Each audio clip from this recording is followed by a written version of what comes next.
Здравствуйте, дорогие друзья!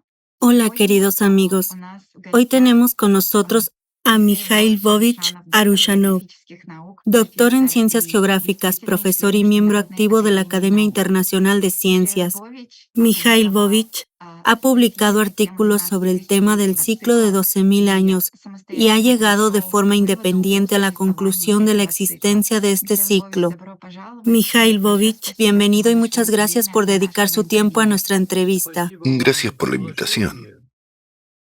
И если Si me позволите, lo то я бы permite, хотела, наверное, me начать с gustaría первого empezar con la вопроса, primera а pregunta потом мы y перейдем к luego pasaremos презентации, a la как presentación. вы пришли к ¿Cómo теме llegó al tema del климата clima y a su и investigación? к Por вашим favor, исследованиям? cuéntenos un Расскажите, poco más пожалуйста, sobre немножко ello. подробнее. Me interesé por el tema del clima en mi época de estudiante. Me licencié en la Facultad de Física de la Universidad Estatal de Tashkent, especializándome en física atmosférica. Tuve excelentes profesores, como Víctor Antonovich Giorgio, un científico muy conocido en todo el mundo, que cultivó en mí el amor por la física atmosférica y la climatología.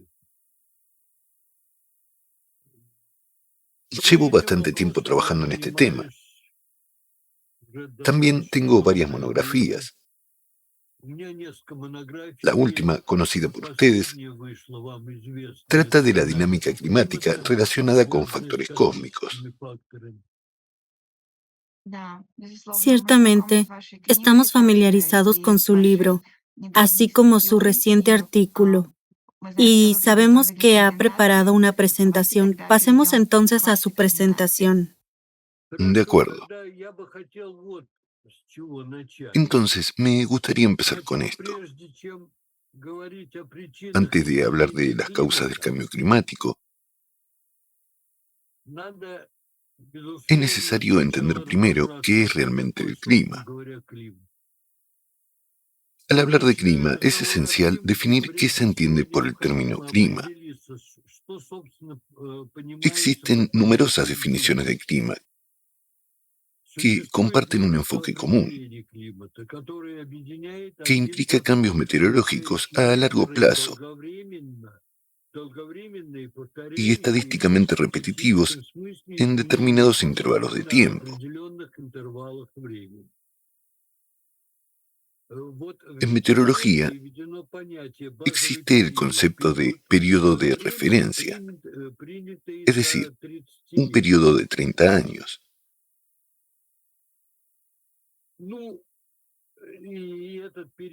En meteorología, este periodo se denomina normal, es decir, algunos valores meteorológicos se aproximan a la media y representan la norma. Este enfoque, que refleja una cierta tendencia de los cambios meteorológicos a largo plazo, con sus amplias manifestaciones estadísticas a lo largo de este periodo, carece de toda base física. En general, las definiciones de clima varían según las regiones geográficas del planeta, pero todas tienen un cierto significado estadístico y nada más. El clima, como uno de los resultados del funcionamiento de la naturaleza, representa ante todo un sistema termodinámico abierto y fuera de equilibrio en el que se producen intercambios de energía, materia y momento. Ilya Prigogine, belga de origen ruso y premio Nobel, dedicó mucho tiempo a desarrollar la teoría de los sistemas termodinámicos fuera de equilibrio. En particular, demostró un teorema según el cual el estado estacionario de un sistema fuera de equilibrio corresponde a la mínima producción de entropía.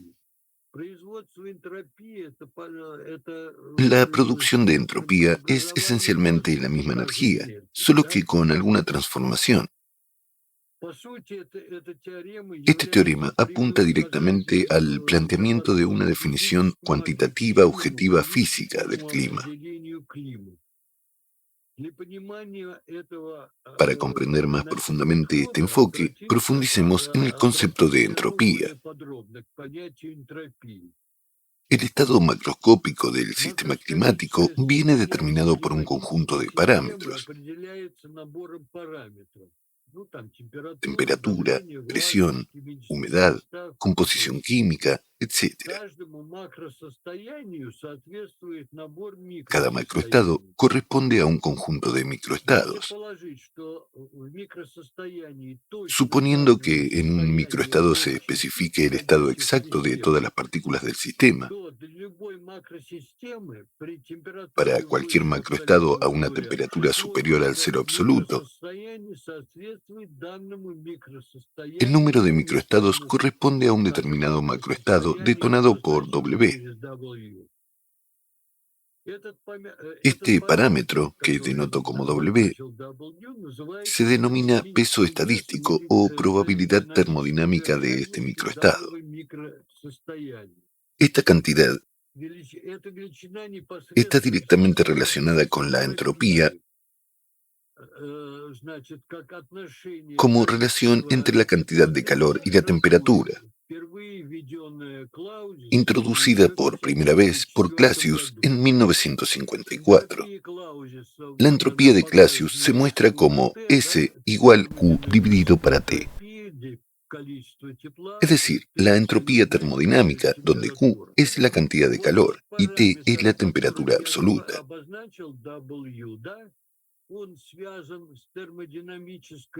El parámetro que denoto como W está relacionado con la entropía termodinámica en la ecuación de Planck-Boltzmann.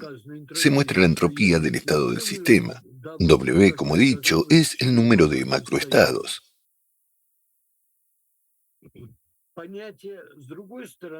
Aquí es necesario aclarar: a temperaturas de cero absoluto,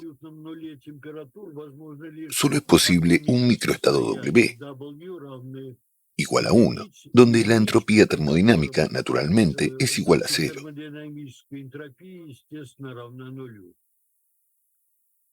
Por otra parte,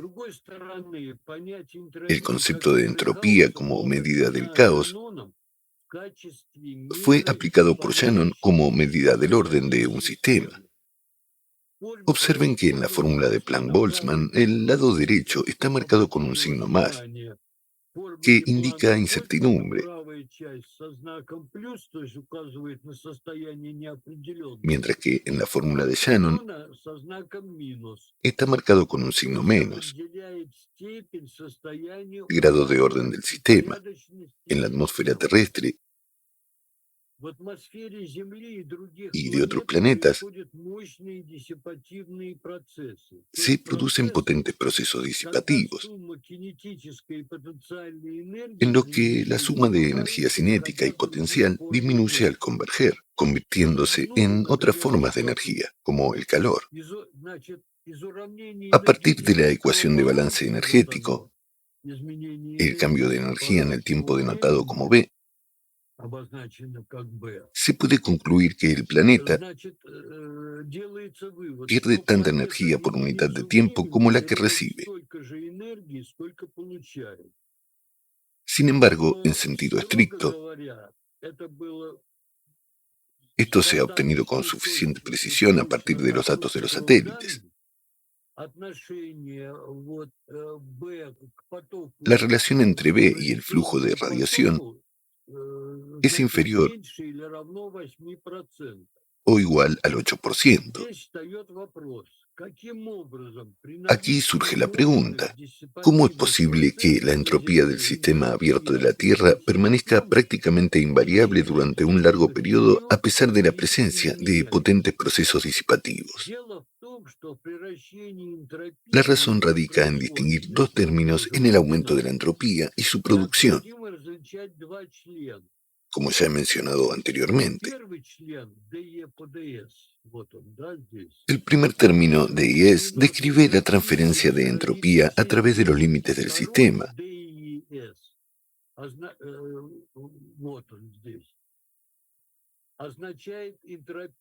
El segundo término, D'(S), representa la entropía producida dentro del sistema como medida del funcionamiento de los procesos disipativos, que explican ese 8%.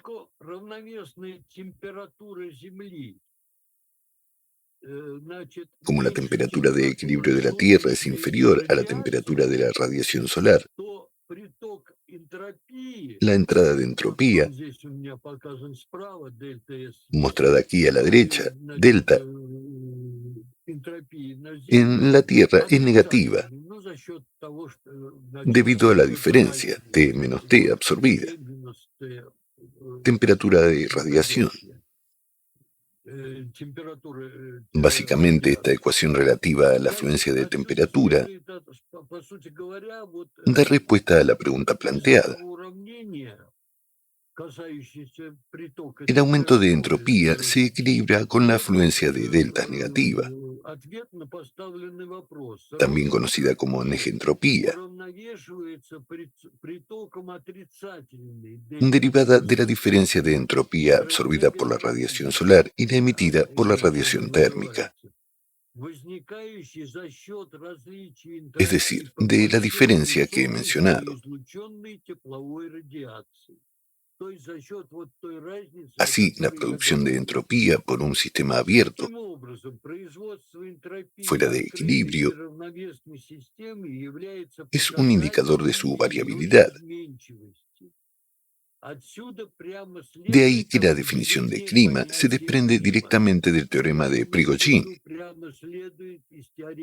que he mencionado. El clima es un sistema termodinámico abierto, que cambia periódicamente y que mantiene un estado estacionario o próximo a él durante ciertos intervalos de tiempo, y cuya medida o característica cuantitativa es la producción de entropía.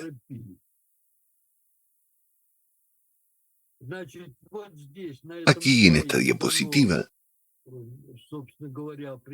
se puede ver básicamente la definición de clima. Y aquí hay un gráfico muy ilustrativo relacionado con la producción de entropía como característica del sistema climático. En este gráfico se ha calculado la producción de entropía en una capa de 20 kilómetros de la atmósfera. ¿Por qué 20 kilómetros?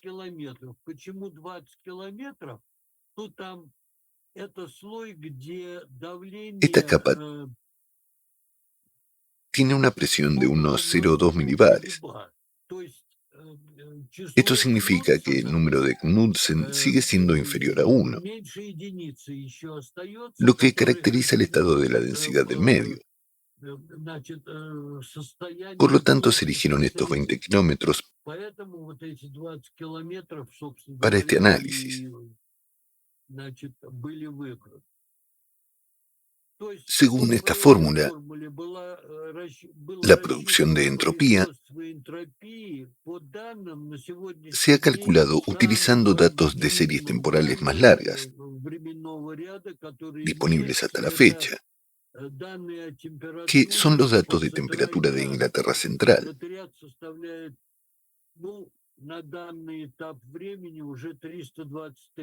Esta serie ya abarca 323 años en este momento. Aquí se representa el cambio en la producción de entropía desde 1680 hasta la actualidad. Se basa en modelos hidrodinámicos, considerando las variaciones de los flujos radiativos y térmicos.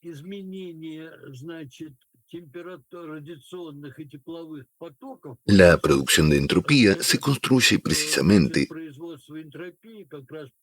a partir de las distribuciones de los flujos de calor y radiación en un mismo periodo de tiempo. Y en los modelos matemáticos predictivos,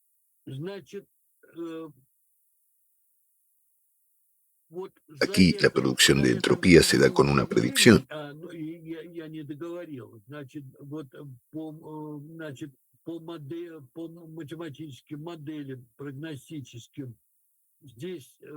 Estos modelos matemáticos de distribución de flujos de radiación solar y emisión térmica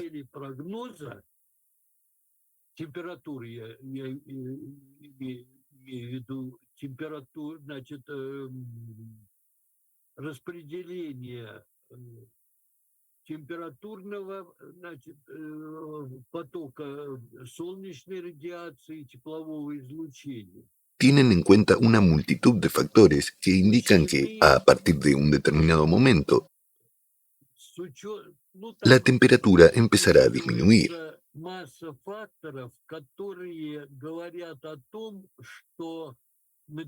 Aquí el periodo de previsión con un descenso de la producción de entropía,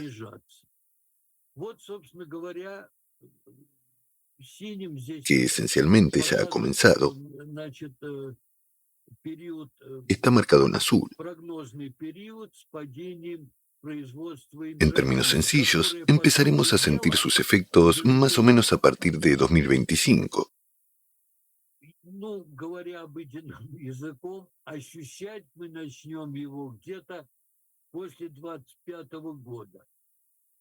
Pero lo más importante es que, durante este periodo, la variabilidad de diagnóstico del sistema climático, dejemos de lado por ahora las previsiones, se corresponde muy estrechamente con los datos observados.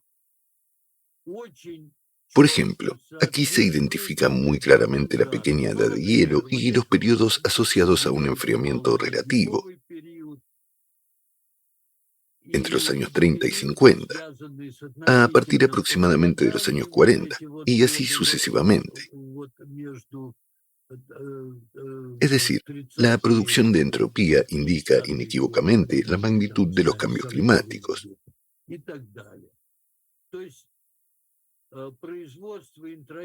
Por lo tanto, se ha introducido una unidad de cambio climático. La he bautizado como change.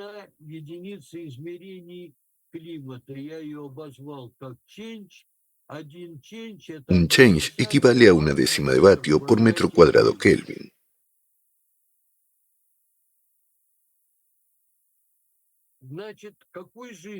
¿Qué conclusión podemos sacar de todo esto? El sistema climático, si lo llamamos sistema termodinámico o abierto, está influido principalmente por factores astronómicos externos que alteran su estado. Es comprensible, porque, no hace falta explicarlo. Si considerásemos el sistema climático como cerrado, en esencia, estaríamos cociéndonos en una olla con tapa. Simplemente habría una redistribución de energía dentro de esa olla y ya está. Por lo tanto, aquí hay que tener en cuenta sobre todo los factores externos. Estos factores externos incluyen la variación de actividad solar y las ondas de choque galácticas.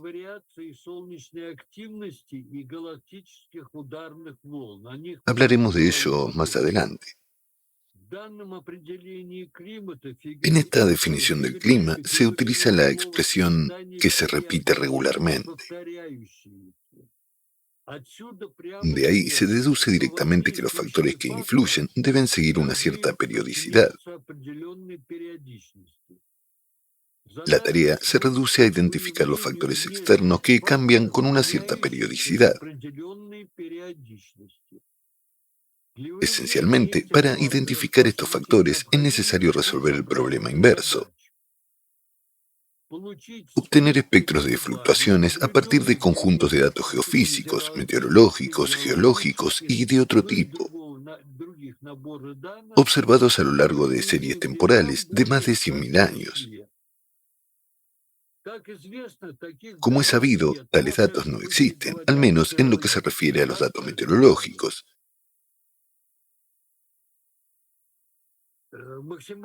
El periodo máximo de observación de la temperatura del aire, como ya he mencionado, abarca algo más de 300 años.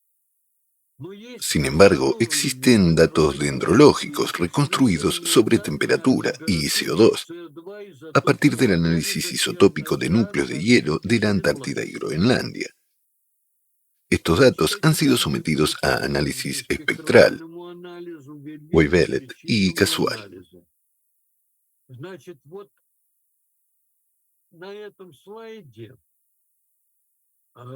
Esta diapositiva muestra la evolución temporal de los datos reconstruidos de dióxido de carbono y temperatura del aire a partir del análisis isotópico de datos de núcleos de hielo de la Antártida,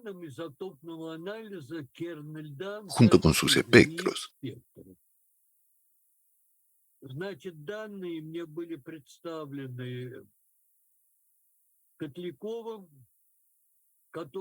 Estos datos me fueron presentados por Kotlyakov,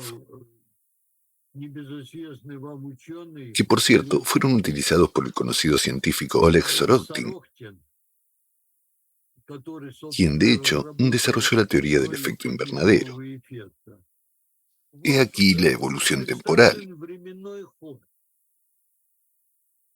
Observando este gráfico, sin recurrir a ninguna otra herramienta matemática, podemos ver que las fluctuaciones de temperatura van por detrás de las fluctuaciones de CO2. La temperatura se indica en rojo, mientras que las fluctuaciones de CO2 se indican en azul. En otras palabras, la temperatura sufre alteraciones iniciales.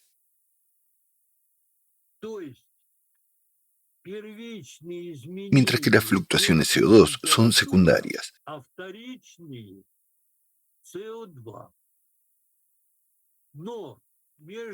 Pero entre ellas,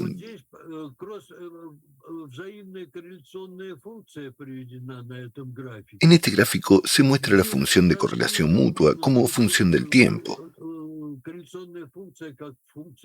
donde con un desfasaje de menos 550 años, la correlación máxima es de 0,85. Esto es una correlación muy alta, cercana a la dependencia lineal. Esta misma correlación tan alta entre CO2 y la temperatura ha llevado a un profundo error sobre la influencia de CO2 en el aumento de las temperaturas en la troposfera. A continuación se muestran los espectros de las fluctuaciones del dióxido de carbono y la temperatura. Vemos que los puntos máximos de los espectros de fluctuación coinciden con periodos asociados a 12.000 años y alrededor de 24.000 años.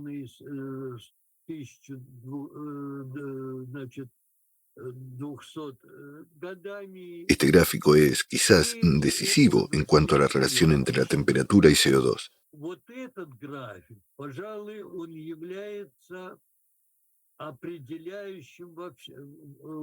Aquí se presenta la función de causalidad.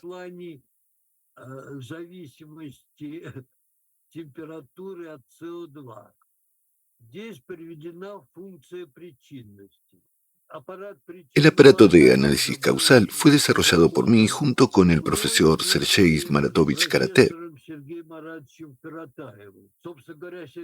Sergei Maratovich Karatev era un ideólogo en este asunto. Pero trabajamos juntos y finalmente obtuvimos... Este aparato se utiliza actualmente en el mundo en dos variantes, como análisis causal clásico y como análisis causal cuántico. En cuanto al análisis causal cuántico, es un desarrollo completo de Sergei Maratovich Karatev, mientras que el análisis causal clásico lo hicimos juntos.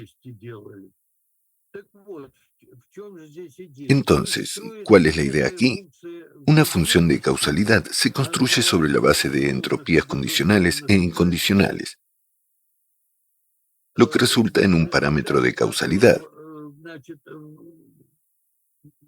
Usted tiene dos series temporales y a priori no sabe cuál de ellas es.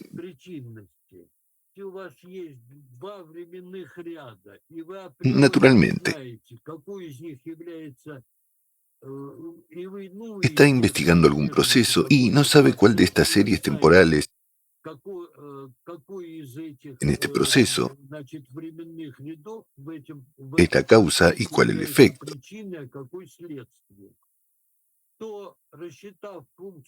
Y calculando la función de causalidad, si es menor que 1, significa que la primera serie es la causa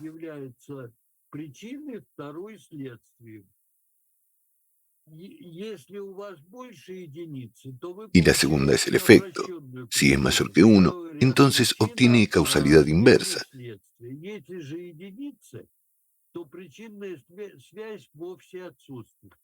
La segunda serie es la causa y la primera es el efecto.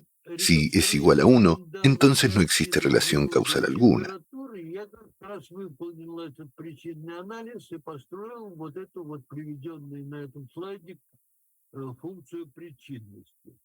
Utilizando los datos reconstruidos de dióxido de carbono y temperatura, realicé este análisis causal y construí la función de causalidad que se muestra en esta diapositiva. Como puede verse, la temperatura actúa como la primera serie, mientras que CO2 actúa como la segunda.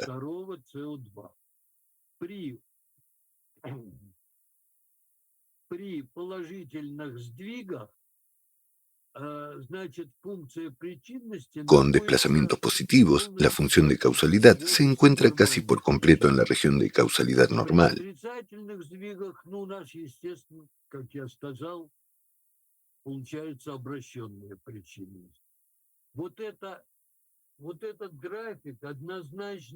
Con desplazamientos negativos, como he mencionado, naturalmente, obtenemos causalidad inversa.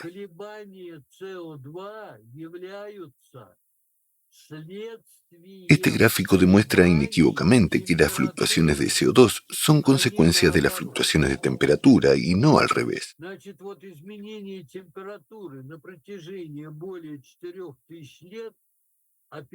Los cambios de temperatura a lo largo de más de 4.000 años preceden a los cambios correspondientes en la concentración de CO2 en una media de 550 años.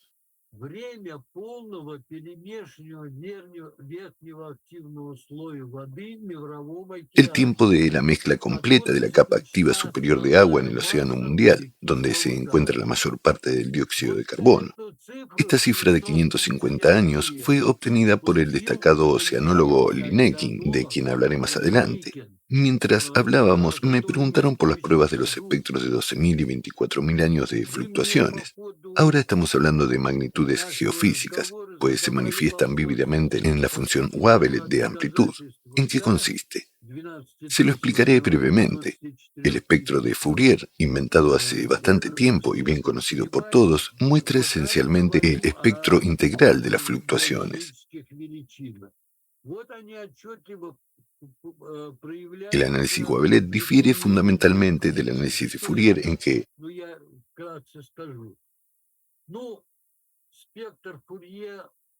en el eje temporal podemos seguir los cambios de las fluctuaciones a una frecuencia o periodos fijos.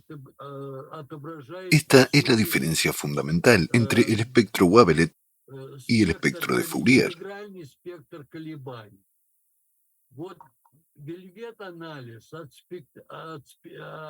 Así, partiendo de los mismos datos de temperatura y CO2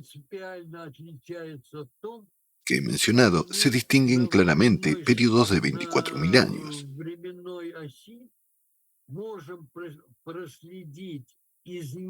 Fluctúa algo en frecuencia, desplazándose a lo largo de la escala.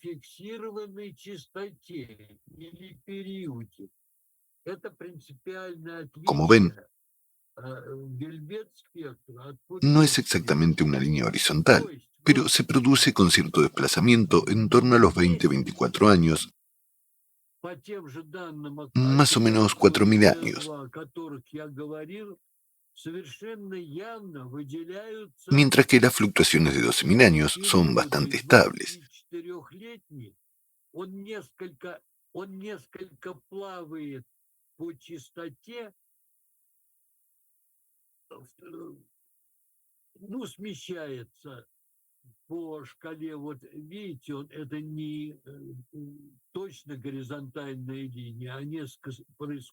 Aquí es prácticamente una línea horizontal, así que, en esencia, esto no debería plantear ninguna duda. Estos gráficos muestran que en el espectro de las fluctuaciones de CO2 y de la temperatura,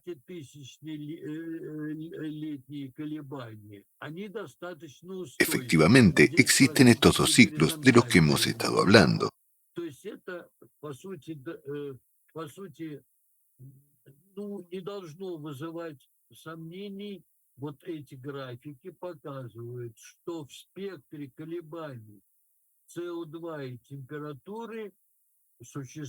Además, se estableció que el sistema pasa por puntos de interacción cercanos y lejanos de los brazos de Orión de nuestra galaxia,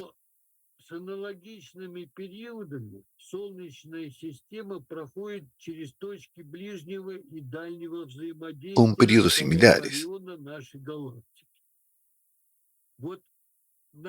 Esta diapositiva muestra nuestra galaxia, la posición actual del sistema solar girando alrededor del núcleo galáctico, que actualmente está situado en el brazo de Orión. Pero no solo en el brazo de Orión, sino que está cerca del punto de la llamada interacción cercana.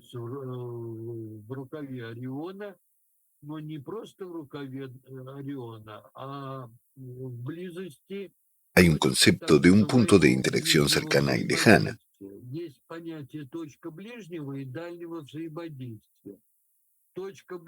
El punto de interacción cercana es donde el valor integral del potencial de interacción de los objetos cósmicos es máximo. En el punto de interacción lejana es menor. Este valor también es bastante grande, pero quiero decir, es máximo en relación a la posición del sistema solar. Está claro, ¿verdad? ¿A qué se debe? Debido a que aquí la densidad de cúmulos estelares es mayor que en la zona del punto de interacción lejana. Todo esto es bastante ilustrativo. Considerando el estado actual del sistema solar, se puede concluir que existe una influencia de las ondas de choque galácticas sobre el sistema solar en su conjunto cuando se encuentra cerca de puntos de interacción, particularmente sobre el planeta Tierra, y como consecuencia sobre su sistema climático. Esencialmente, esta conclusión se sugiere por sí misma. Aquí cabe hacer algunas aclaraciones. Los periodos de paso del sistema solar por los brazos galácticos de Orión son de 12.000 y 24.000 años. En la época actual, el sistema solar se encuentra en el ciclo de 24.000 años. El ciclo con la influencia más fuerte de las ondas de choque galácticas sobre el sistema solar. ¿Por qué es más fuerte? Lo he mencionado, debido al mayor potencial gravitacional integral, el paso del sistema solar por los brazos galácticos, los puntos de interacción lejana y cercana, va acompañado de una variación en la intensidad de los rayos cósmicos galácticos. Esta interacción ejerce un efecto impulsivo sobre los objetos del sistema solar, en particular sobre la Tierra, manifestado en 1998 por un salto del centro de masa del núcleo terrestre con respecto al centro de masa del manto.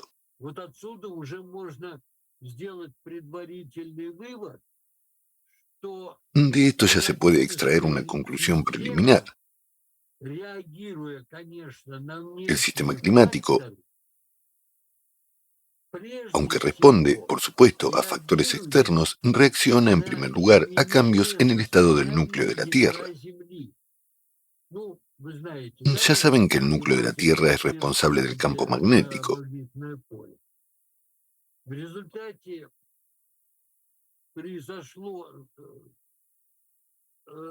Como resultado, se produjo un desplazamiento del núcleo de la Tierra hacia el norte. La aparición de latidos y disonancias y, como consecuencia, una disminución del campo electromagnético en el interior del núcleo y el debilitamiento del campo magnético terrestre, así como una deriva anómala del polo magnético norte. Es decir,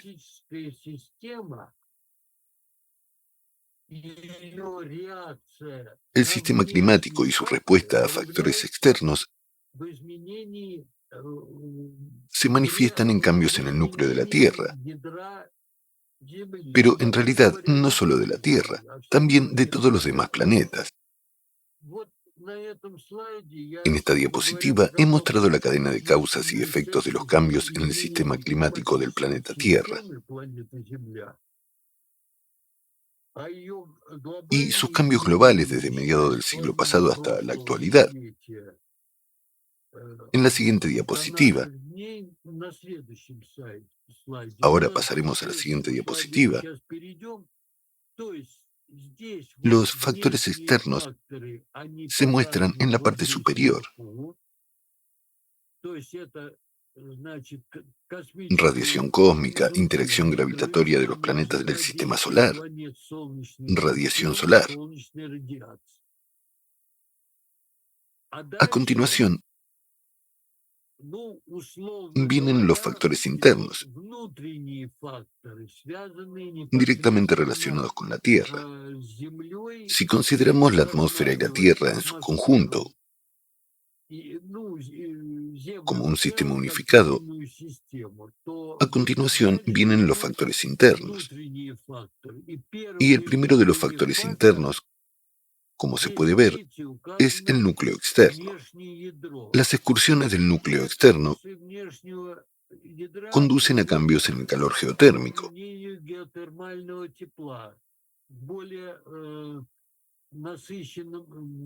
a procesos más intensos que afectan a la capa superior de la Tierra.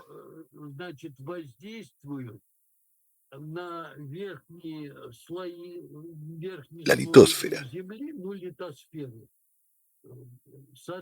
En consecuencia, se libera más calor y así sucesivamente.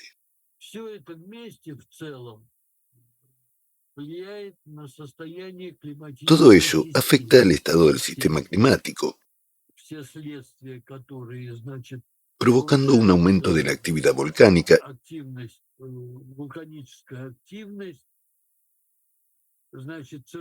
y cambios en los patrones de circulación oceánica.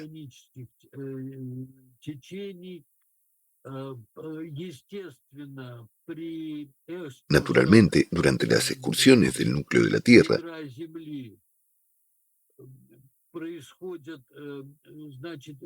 se produce un cambio en el movimiento de precesión del eje terrestre.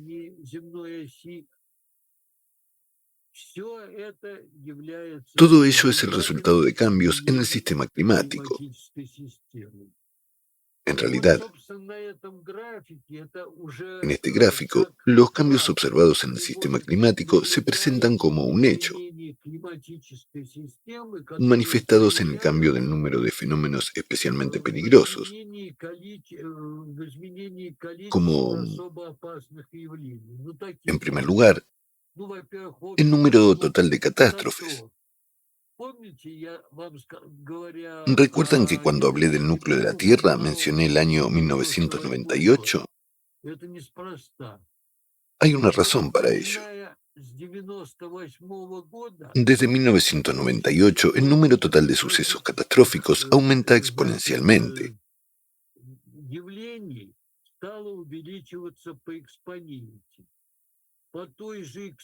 siguiendo la misma curva exponencial. El número de erupciones volcánicas está aumentando. La dinámica de los tsunamis también está cambiando exponencialmente. La dinámica del nivel del mar está cambiando. Ya he hablado de la precesión. La duración de los días está cambiando. Se ve que se acortan. El número de zonas afectadas por incendios también aumenta exponencialmente desde 1998. Lo mismo puede decirse de las inundaciones. Es decir, todos estos hechos apuntan a cambios globales en el sistema climático. Así pues, el generador predominante de cambios climáticos catastróficos a lo largo de la evolución de la Tierra ha sido, es y será la influencia galáctica sobre el sistema solar a su paso por los brazos galácticos, con fluctuaciones máximas en el rango de alta frecuencia, con un periodo de 12.000 años. ¿Por qué de alta frecuencia? Está claro. Si hablamos del movimiento del Sol, entonces una órbita del Sol tarda unos 240 millones de años. Así que aquí, 12.000 años es, por supuesto, un componente de alta frecuencia en esta órbita. Y la rotación de la Tierra con el mismo periodo en un plano perpendicular al plano orbital. En los planetas del sistema solar, en particular en el planeta Tierra, este impacto se manifiesta principalmente en el cambio del estado físico del núcleo interno del planeta, manifestado en el desplazamiento del núcleo y, como consecuencia, en el cambio de su campo electromagnético, del campo magnético de la Tierra y de la velocidad de rotación de la Tierra, precesión, la duración del día. El desplazamiento del núcleo de la Tierra desencadena la activación del magma, lo que a su vez aumenta la liberación de calor geotérmico, provocando el deshielo de los glaciares y variaciones en las corrientes oceánicas, así como un aumento de la actividad volcánica, que podría desembocar en una serie de erupciones de supervolcanes, cuyas consecuencias se asocian a muertes humanas masivas. Colectivamente, todos estos factores se manifiestan en un cambio global en el sistema climático. Eso es todo. Gracias. Спасибо большое. А, Да, Muchas у меня gracias. есть несколько Tengo вопросов algunas по preguntas вашим sobre слайдам. sus Прежде diapositivas. всего, вот если мы En primer lugar, volvamos al к gráfico графику del по crecimiento de росту la энтропии, entropía. то есть этот график Este получен на gráfico, основании según tengo сравнения, entendido, как я поняла, está теплового потока, realizado a который partir de la приходит на Землю comparación и del flujo который de calor que исходит llega a от la Земли. Tierra Это y el que правильно emite la или нет? Tierra, ¿es correcto? Sí, totalmente cierto. Aquí se muestran. Aquí está el flujo solar. Y estos son los flujos de calor. Se muestra el valor de temperaturas del propio flujo. Son cantidades físicamente diferentes. То есть получается, Absolutamente, por supuesto, en función de su distribución.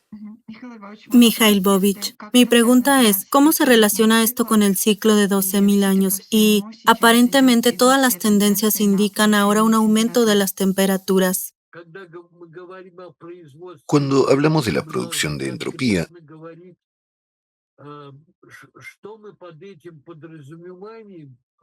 debemos concretar a qué nos referimos con ello como magnitud física.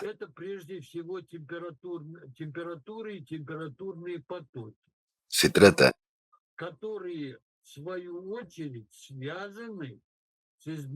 en primer lugar, de temperaturas y flujos de temperatura que, a su vez, están relacionados con la ciclicidad de 12.000 años. En cuanto a las causas, si se refiere a las causas del ciclo de 12.000 años, se trata de una cuestión completamente diferente. Ya no se trata de la producción de entropía. De hecho, ya he respondido a la pregunta de cómo llegué al ciclo de 12.000 años durante la presentación. En primer lugar, determiné el espectro de fluctuaciones de los componentes del sistema climático en el que se produce este ciclo de 12.000 años. Entonces, resultó completamente evidente que las perturbaciones de este periodo están relacionadas con factores cósmicos externos. La siguiente tarea era averiguar de dónde procedían estos periodos. Basándose en los trabajos de muchos autores, quedó claro que uno de los periodos de excursiones del núcleo de la Tierra y de los núcleos de otros planetas es el periodo de 12.000 años.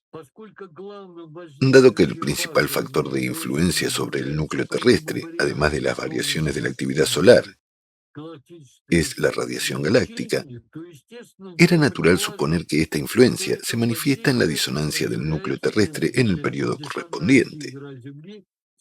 Periodos de excursiones magnéticas. Aquí, si quieren, presento los periodos de excursiones magnéticas como prueba. El periodo de 12.000 años de influencia de la radiación cósmica sobre la Tierra, más precisamente sobre el sistema solar, en particular sobre las variaciones de la actividad solar, puede ser causado por dos factores: fluctuaciones inherentes a la propia galaxia o el movimiento del sistema solar alrededor del centro de masa de la galaxia.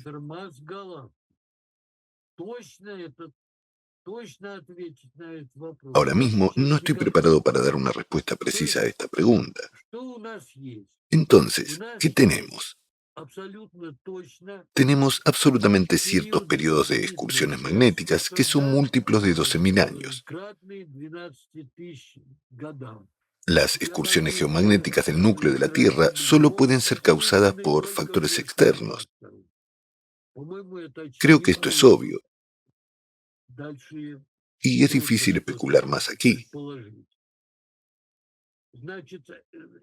Estas excursiones están relacionadas con el debilitamiento del campo magnético por un factor de 8-10. Los autores de los trabajos paleomagnéticos que he citado aquí, Cooper, Turner y Palmer,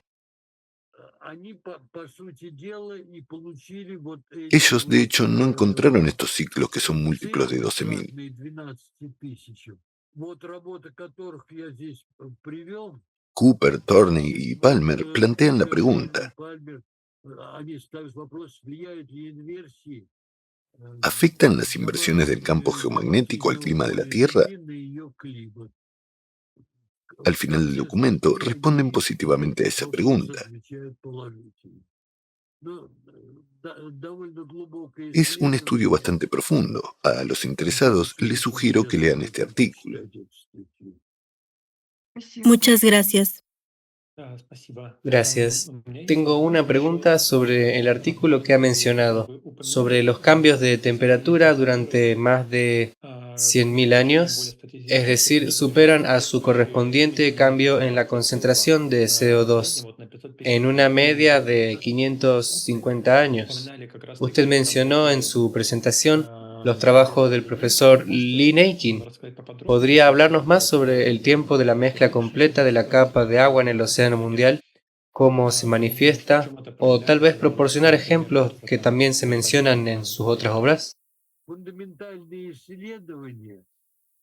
Los estudios fundamentales de este ciclo, para ser más precisos, el tiempo de mezcla de la capa activa del océano,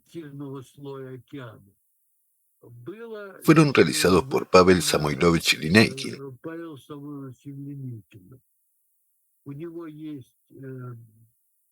Tiene varias monografías dedicadas a este tema y a la termocrina en particular.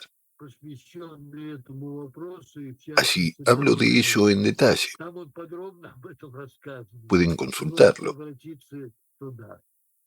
Ya estaba más interesado en cómo afecta esta mezcla al sistema climático. Por eso no me detuve en detalles concretos aquí. La respuesta a esta pregunta ya se había dado antes que yo. La respuesta a esta pregunta la dio a principios de la década de 2000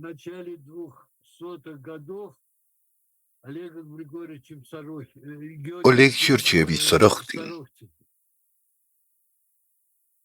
Conocí personalmente a Oleg Georgievich. Era un científico muy profundo. Se dedicó a la geología, la geofísica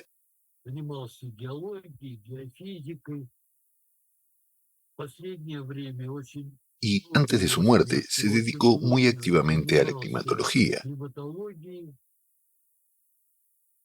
Era un científico honrado. Así que en algún momento, a principios de la década de 2000,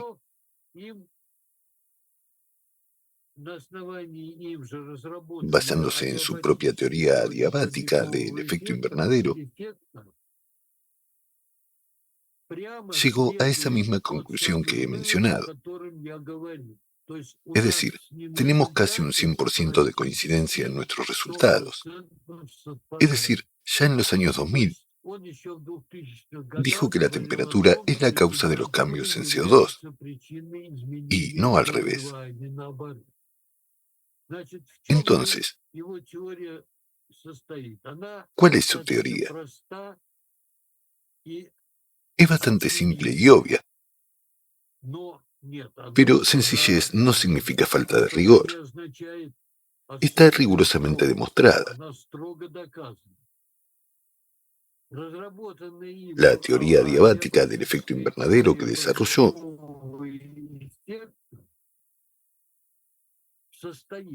implica la transferencia de calor de la troposfera a través de la convección,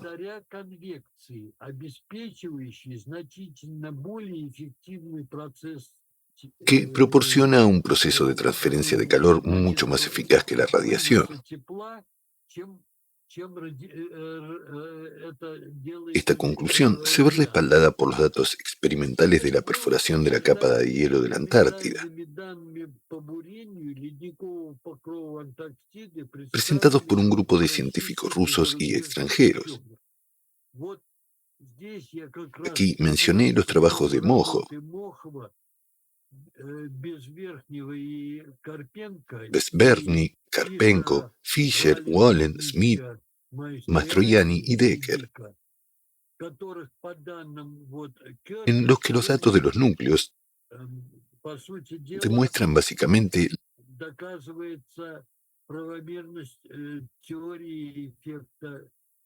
la validez de la teoría del efecto invernadero de Sorokhtin.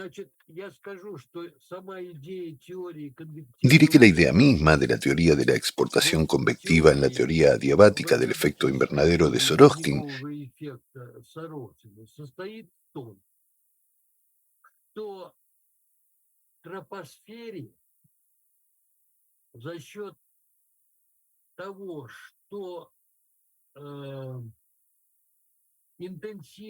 es que en la troposfera, debido a la alta intensidad de la convección,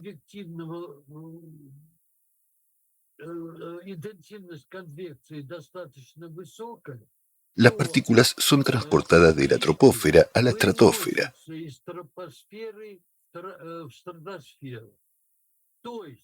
Es decir, la troposfera se enfría, mientras que la estratosfera se calienta durante un tiempo antes de volver a enfriarse. Y estas capas frías vuelven a fluir, creando un ciclo. Es decir, el calor se transfiere a las capas superiores de la troposfera a través de la convección.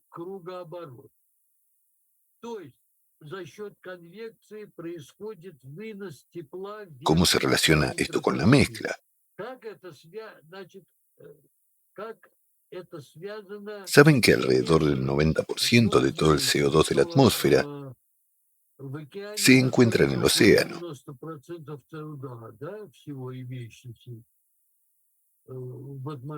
Con el calentamiento del océano, como saben, comienza a liberarse CO2. La cantidad de CO2 en la troposfera aumenta y comienza la transferencia activa de calor de la troposfera a la estratosfera.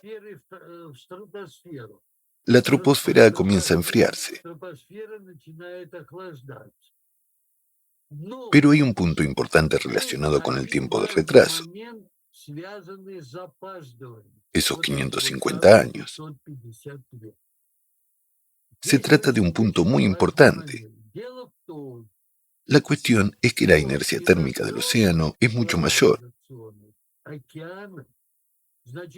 Me refiero a la capacidad calorífica. De ahí la inercia, que la de la atmósfera.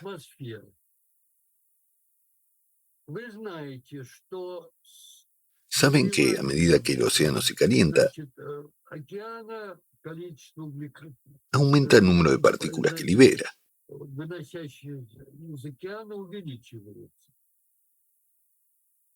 Cuando el océano está más caliente, hay una mayor cantidad de CO2, lo que conduce a procesos más intensos en la troposfera relacionados con la liberación de calor. ¿Por qué la teoría adiabática? Porque esta liberación se produce según la ley adiabática, siguiendo la ecuación de Poisson. Saben que en esta ecuación hay un exponente que representa la adiabática, que se expresa a través de las capacidades caloríficas que están en el denominador. Así, cuando la capacidad calorífica especificada de CO2 aumenta, el denominador en esta ecuación adiabática disminuye.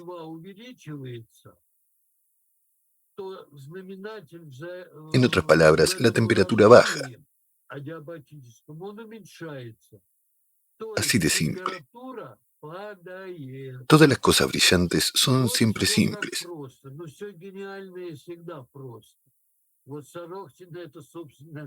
Eso es básicamente lo que demostró Sorokin. La curva de las fluctuaciones de temperatura, conocida como temperatura isotópica, está por delante de los correspondientes cambios en la concentración de dióxido de carbono en una media de unos 550 años.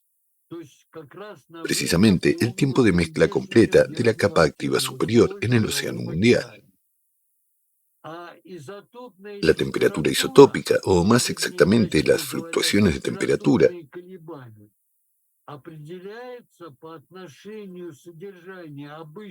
vienen determinadas por la relación entre el contenido de hidrógeno ordinario en los núcleos de hielo extraídos de la capa de hielo antártica y su isótopo pesado, el deuterio. Se ha demostrado experimentalmente que el agua ligera, H2O, se evapora primero, y solo después le sigue el agua pesada, HDO, y el D2O. Por lo tanto, la concentración de agua pesada en las precipitaciones atmosféricas suele ser menor.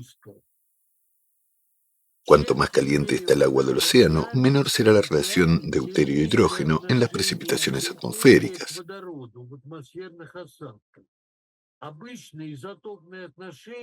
Las relaciones isotópicas ordinarias de los átomos se miden en por mil. Los valores negativos de delta de deuterio en las capas de hielo indican una deficiencia de deuterio en comparación con su abundancia en las aguas oceánicas. El hielo de la capa de la Antártida se forma únicamente a partir de precipitaciones atmosféricas que, de hecho, permitieron reconstruir temperaturas durante cientos de miles de años. Basándome en su presentación, entendí que el análisis matemático espectral del clima confirma que existen ciclos de 12.000 y 24.000 años. Como resultado de esta ciclicidad, en 1998 se produjo un desplazamiento del núcleo de la Tierra. Como resultado, ha habido un aumento de calor desde las profundidades de la Tierra. Los glaciares de hielo comenzaron a derretirse desde abajo y los desastres naturales han aumentado en número. Sí, solo quiero aclarar que el ciclo de 12.000 años se ha identificado en la serie de valores meteorológicos.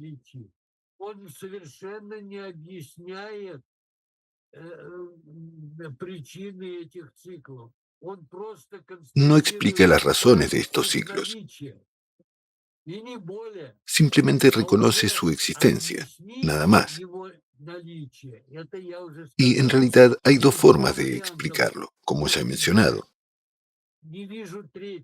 No veo una tercera. Así pues, aquí hay dos opciones. O bien estas fluctuaciones se producen durante el movimiento del propio sistema solar, o bien estas fluctuaciones, me refiero a los ciclos de 12.000 años, están relacionados con fluctuaciones inherentes a la propia galaxia.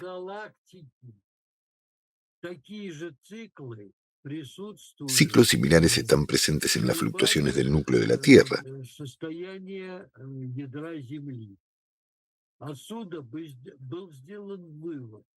Esto llevó a la conclusión de que estos ciclos están asociados a factores cósmicos que influyen en el núcleo de la Tierra,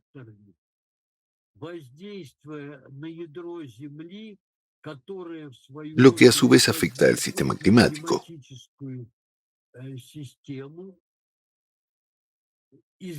cuyos cambios estamos observando actualmente. Muchas gracias, Mikhailovich.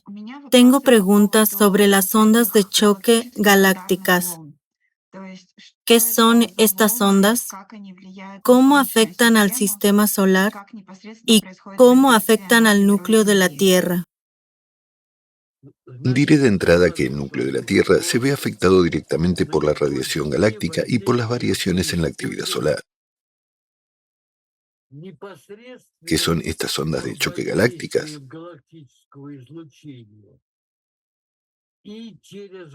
Saben muy bien que nuestra galaxia, al igual que nuestra estrella, el Sol, emite constantemente ondas de radio.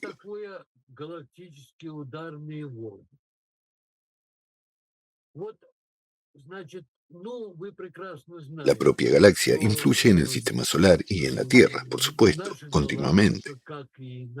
Pero en determinados periodos de tiempo,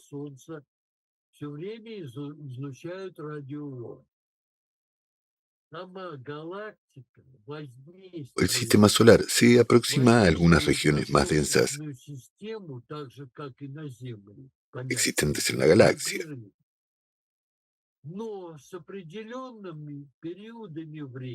Lo que he mencionado sobre los puntos de interacción cercana y lejana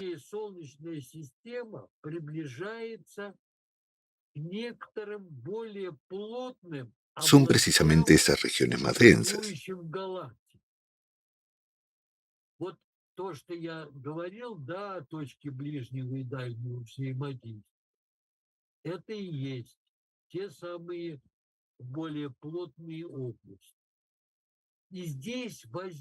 Y aquí la influencia de la galaxia sobre el sistema solar en su conjunto se produce con mayor intensidad. Entonces, ¿qué es exactamente lo que afecta? Es esa misma radiación. Si en su pregunta se refiere al mecanismo de la influencia física,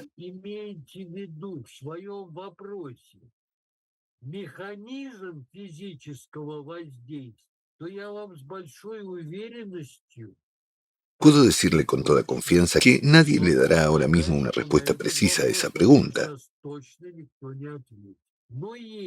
Pero hay sobradas razones para explicar esta influencia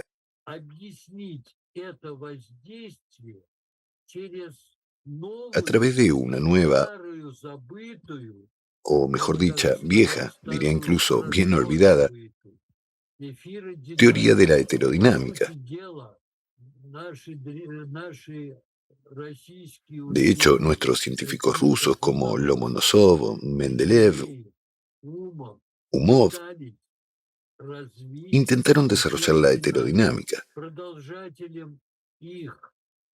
Un sucesor de sus planteamientos en nuestra época fue Astuskovsky, cuyo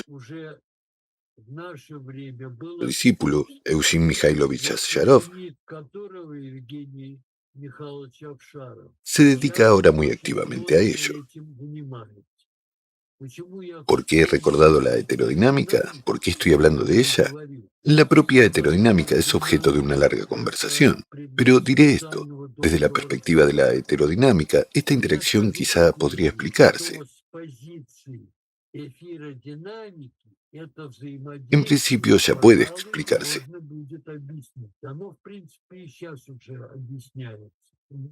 Lo que queda esencialmente es aportarle rigor en sentido matemático,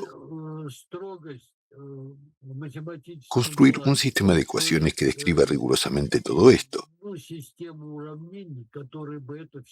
la parte física, que es la más importante, por cierto, está prácticamente demostrada a nivel experimental. Respecto a su pregunta, por ahora solo puedo decir esto.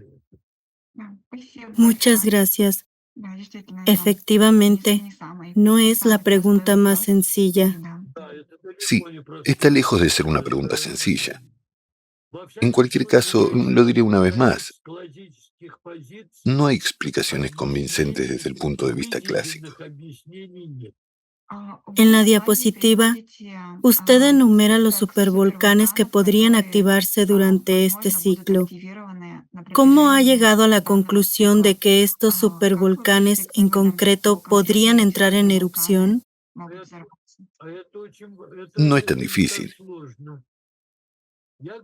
He mencionado que debido a la expulsión del núcleo, los procesos relacionados con el manto de la Tierra comienzan a activarse.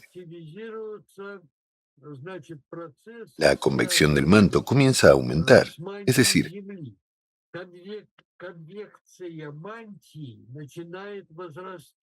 el manto comienza a ejercer presión sobre las capas superiores de la Tierra.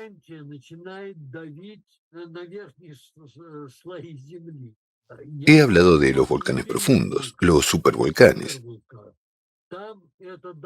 Allí ya se observa esta presión. Por cierto, en cuanto a la actividad volcánica, el ejemplo más reciente, en Zimbabue se produjeron miles de terremotos en un periodo muy corto.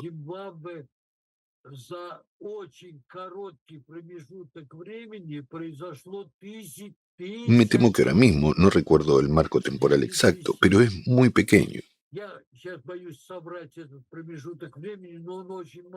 Debido a la disonancia del núcleo de la Tierra, se producen procesos de cambio de la energía interna de la Tierra.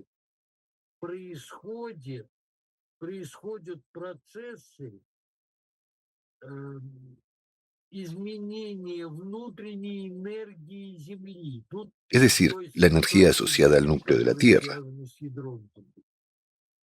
He demostrado que el número de erupciones volcánicas, la activación de la actividad sísmica, aumenta exponencialmente desde 1998. Esto es precisamente el resultado de la disonancia del núcleo de la Tierra y todas las consecuencias que se derivan de ella.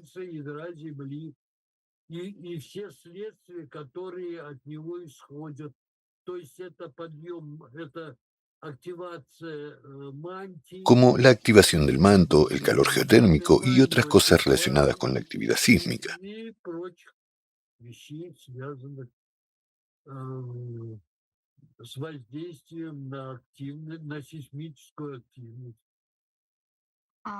En su opinión, ¿cómo afectarán las erupciones de los supervolcanes a la geodinámica del planeta? ¿Sabe? Es algo realmente aterrador. Los supervolcanes no entran en erupción, sino que explotan. Esa es precisamente una explosión. Por ejemplo, si el supervolcán de Yellowstone explotara, la mayor parte de Norteamérica desaparecería por completo. La energía allí es colosal. Sí, y teniendo en cuenta que hay muchos otros supervolcanes. Ahora hay por lo menos 12 de ellos. Por eso escribí en mi libro. Bueno, no dije ni escribí que explotarían definitivamente. Es solo que, por ahora, la probabilidad de que entren en erupción ha aumentado significativamente en comparación con, digamos, la década de 1980. Si Dios no lo quiera, explotaran simultáneamente, la mayor parte de la Tierra no sobreviviría. Al menos la mayoría de los seres vivos no lo harían, eso es seguro. Muchas gracias, Mikhail Vovich. Una pregunta más sobre el ciclo de 12.000 años. Existe la opinión de que cada 12.000 años se producen catástrofes totales que provocan la extinción de la megafauna y de la mayor parte de la humanidad. Y existe la opinión de que esto es causado por impactos de meteoritos. En su opinión, ¿qué pruebas sugieren que no se trata de impactos de meteoritos, sino de un ciclo natural? ¿Sabe? Le seré franco. Desde mi punto de vista, esta hipótesis, ¿cómo decirlo suavemente?, no tiene fundamento.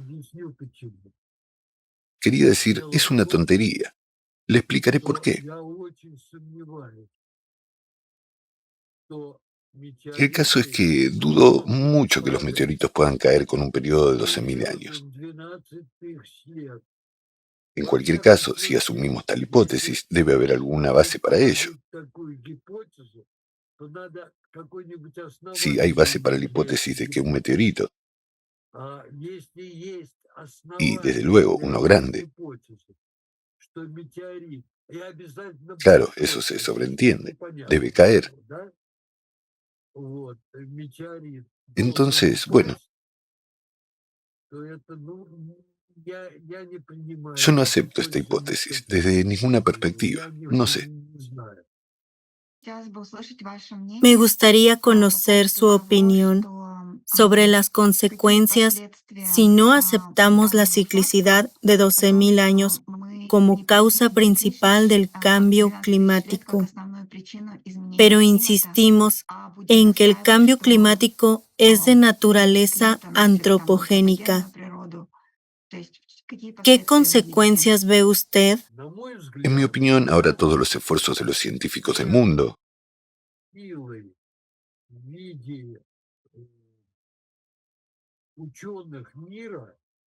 geofísicos, astrofísicos, astrónomos, meteorólogos,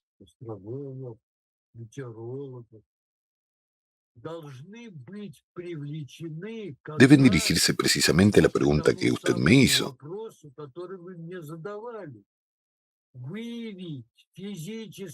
Identificar el mecanismo físico de los ciclos de 12.000 años. El hecho de que estos ciclos afecten al sistema climático de la Tierra, y no solo de la Tierra, sino también de otros planetas.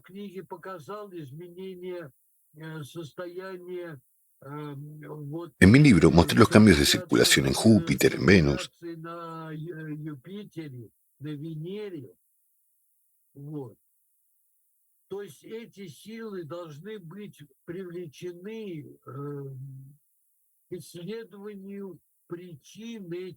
Es decir, estas fuerzas deben ser llevadas a una investigación profunda de las causas y efectos de estos ciclos. Y nosotros, como personas, debemos entender lo que está pasando ahora y averiguarlo, y en consecuencia tomar ciertas decisiones. Gracias a Dios, todavía quedan bastantes científicos responsables en la Tierra. Eso es tranquilizador. Así es. También me gustaría preguntarle por sus recientes publicaciones. Pregunte, por supuesto. ¿Qué tendencias de sequía existen? Y he entendido correctamente que son causadas por este equilibrio de temperatura. Con la sequía, por suerte, todo es mucho más sencillo. No tan sencillo, pero si lo comparamos, por supuesto, más sencillo. Cuando se trata de la sequía, el proceso más importante es, por supuesto, el océano. Los fenómenos llamados el niño y la niña son dos fenómenos. El fenómeno del niño está asociado a cambios en las corrientes oceánicas, debido al debilitamiento de los vientos alisios. La niña es el efecto contrario. Si, por ejemplo, se construye un modelo predictivo de la sequía, digamos para un año, ¿es posible que tengamos sequía en un año o no? Entonces, uno de los predictores se requiere necesariamente. Y cada uno de los fenómenos, el niño y la niña, tiene su propio índice numérico, llamado SOI.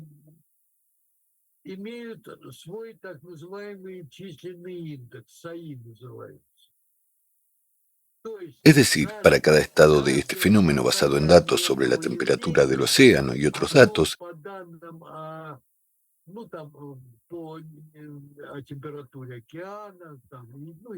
se calcula este índice. Es decir, se calcula su valor.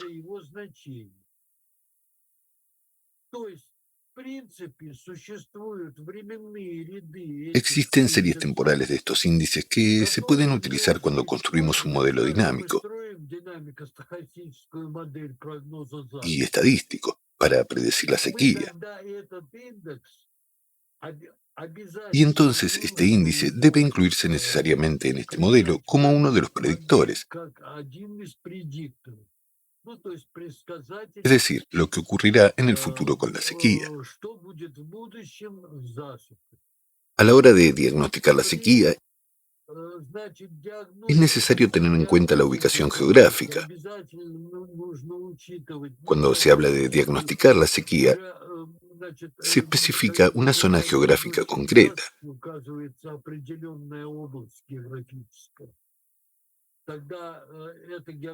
A continuación, esta zona geográfica se analiza en busca de algunas características locales, porque la sequía puede estar asociada no solo a algunos factores externos en relación con esta zona geográfica,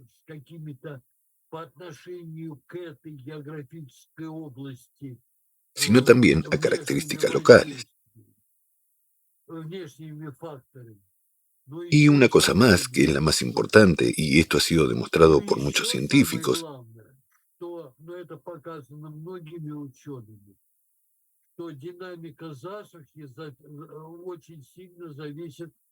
es que la dinámica de la sequía depende muy fuertemente de la dinámica de la actividad solar.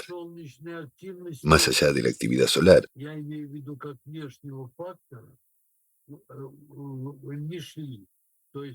quiero decir, como un factor externo, no fueron. Se detuvieron en la actividad solar como un factor externo. También hay mucho trabajo asociado a esto. Y además, como predictor, eligen el factor de la variación de la actividad solar, que, como saben, también está representado por un índice en forma de números de Wolf. Por ejemplo, o una variedad de manchas solares. Así que con la sequía,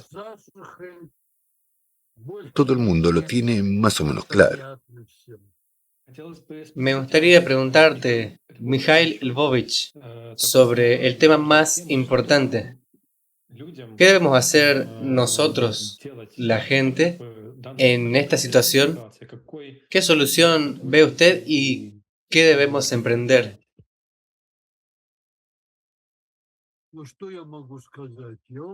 Bueno, ¿qué puedo decir? Puedo decir una expresión muy conocida por todos. Luchar, buscar, encontrar y no rendirse. Lo más importante es no rendirse. Me parece una conclusión fantástica, porque eso es exactamente lo que hace el equipo de la sociedad creativa. También existe una opción de que este problema solo puede resolverse entre todos, uniendo a científicos y personas. Por supuesto, aquí no hay duda. Un solitario no puede ganar. Eso está claro. Sí, absolutamente. Y además, para superar esto necesitamos los recursos de toda la humanidad, los recursos de los verdaderos científicos y, de hecho, la unión de las personas sobre la base de que la vida humana es el valor más alto. Esta es la idea principal del proyecto Internacional Sociedad Creativa. Y todos somos voluntarios de este proyecto. Para nosotros, esta es una de las principales e inspiradoras oportunidades, no solo para cambiar nuestro futuro, sino también para resolver este problema. Sí, estoy completamente de acuerdo con usted. Me gustaría darle las gracias por esta entrevista. Muchas gracias por compartir su investigación. Gracias por el análisis que ha realizado. Y quizás sea uno de los primeros en los últimos años en publicar datos sobre el ciclo de 12.000 años en su monografía en fuentes oficiales. Y efectivamente, nos gustaría que haya más científicos como usted y más publicaciones como estas, porque esta dirección no es la de la CO2 antropogénica. Aquí hay que cavar y cavar juntos. Así que muchas gracias. Esperamos mucho seguir colaborando. Nuestro equipo climático ha organizado una comunidad científica en la que reunimos a todos los científicos que entienden que el cambio climático no está relacionado con el factor antropogénico. Y ahora, más que nunca, es importante que estos científicos trabajen juntos, que esta colaboración continúe. Es un gran honor para nosotros seguir en contacto con usted, porque como entendemos, este proceso requiere más estudio y trabajo. Muchas gracias a ustedes. Están haciendo un gran trabajo. Y creo que al final la victoria será nuestra. Ya está, por cierto, en el horizonte. Porque las opiniones de los científicos no solo vacilan, sino que cambian bruscamente.